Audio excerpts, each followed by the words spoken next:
वशिष्ठ जी के बुलाने पर शतानंद जी आदर के साथ आए तो वशिष्ठ जी ने कहा, अब जाकर राजकुमारी को शीघ्र ले आइए। मुनि की आज्ञा पाकर वो प्रसन्न होकर चल दिए। बुद्धिमती रानी पुरोहित की वाणी सुनकर सखियों समेत बहुत प्रसन्न हुईं और ब्राह्मणों की स्त्रियों और कुल की बूढ़ी स्त्रियों को बुलाकर उन्होंने कुल की रीति करके सुंदर मंगल गीत गाए। श्रेष्ठ देवांगनाएं जो सुंदर मनुष्य के स्त्रियों के वेश में थीं, सभी स्वभाव से ही सुंदरी, श्यामा और 16 वर्ष की अवस्था वाली थीं, जिनको देखकर रानीवास की सभी स्त्रियां सुख पा रही थीं और बिना पहचान के भी वो सभी को प्राणों से भी प्यारी लग रही थीं। उन्हें पार्वती, लक्ष्मी और सरस्वती के समान मानकर रानी बार बार उनका सम्मान कर रही थीं। रानीवास की स्त्रियां और सखियां सीता जी का श्रृंगार करके मंडली बनाकर प्रसन्न मुद्रा में उन्हें मंडप की ओर लेकर चल दीं। सभी स्त्रियां 16 श्रृंगार किए हुए मतवाले हाथियों की चाल से चलने वाली थीं।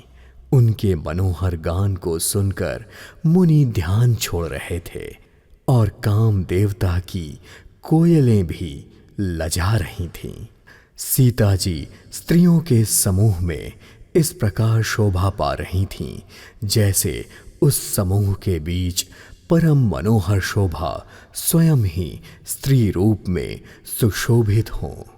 सीता जी के सुंदरता का वर्णन नहीं किया जा सकता, क्योंकि इसके लिए बुद्धि बहुत छोटी है और मनोहरता बहुत बड़ी है। रूप की राशि और सब प्रकार से पवित्र सीता जी को बरातियों ने आते हुए देखा तो सभी ने मन ही मन उन्हें प्रणाम किया। श्री रामचंद्र जी को देखकर तो सभी फूले नहीं समा रहे थे। राजा दशरथ जी बहुत हर्षित हो रहे थे। उनके हृदय में जितना आनंद था वह कहा नहीं जा सकता। देवता प्रणाम करके उन पर फूल बरसा रहे थे। मुनियों के आशीर्वादों की ध्वनि हो रही थी। गानों और नगाड़ों के शब्द शोर मचा रहे थे। सभी नर नारी प्रेम और आनंद में मग्न थे। और फिर इस प्रकार सीता जी मंडप में आई। मुनिराज आनंदित होकर शांति पाठ करने लगे। इस विवाह के अवसर की सारी रीतियां, व्यवहार और कुलाचार दोनों ओर के कुल गुरुओं ने किए। कुलाचार करने के बाद गुरुजी प्रसन्न होकर ब्राह्मणों के द्वारा गौरी और गणेश की पूजा करवाने लगे और प्रसन्न होकर प्रकट हुए देवतागण पूजा ग्रहण करके आशीर्वाद देने लगे और यह शुभ अवसर का अत्यंत आनंद पा रहे थे। किसी भी मंडली के मुनि जिस समय किसी भी पदार्थ की मन में चाह मात्र कर रहे थे, सेवकगण उसी समय सोने की परातों और कलशों में भरकर उस पदार्थ को लेकर तैयार रहते थे। स्वयं सूर्यदेव प्रेम सहित वहां अपने कुल की सारी रीतियां बता रहे थे और सारी रीतियां आदर पूर्वक की जा रही थीं। इस प्रकार देवताओं का पूजन कराकर मुनियों ने सीता जी को सुंदर सिंहासन दिया। श्री सीता जी, श्री राम जी का आपस में एक दूसरे को देखना तथा उनका परस्पर प्रेम किसी को पता नहीं लग पा रहा था, जो श्रेष्ठ मन, बुद्धि और वाणी से भी परे था। हवन के समय अग्निदेव स्वयं शरीर धारण करके बड़े ही सुख से आहुति ग्रहण कर रहे थे और सारे वेद ब्राह्मण का वेश धारण कर विवाह की विधियां बता रहे थे।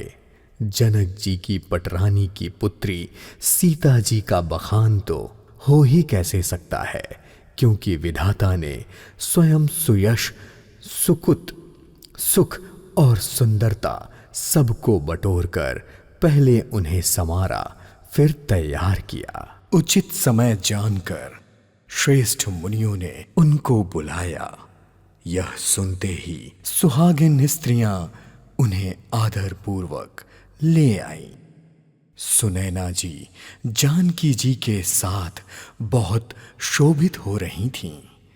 पवित्र, सुगंधित, मंगल जल से भरी सोने और मणियों की बनी सुंदर परातें राजा और रानी ने अपने हाथों से लाकर श्री रामचंद्र जी के आगे रख दी। मुनिमंडल वेद पढ़ रहे थे। सुअवसर जानकर आकाश से फूलों की वर्षा होने लगी। दूल्हे को देखकर राजा रानी प्रेम में मग्न हो गए और उनके पवित्र चरणों को पखारने लगे। प्रेम से उनके शरीर पुलकित हो रहे थे। आकाश और नगर में होने वाले गान, नगाड़ों और जयकारों की ध्वनि मानो चारों दिशाओं में उमड़ रही थी। जो चरण कमल श्री शिव जी के हृदय रूपी सरोवर में सदा ही विराजते हैं,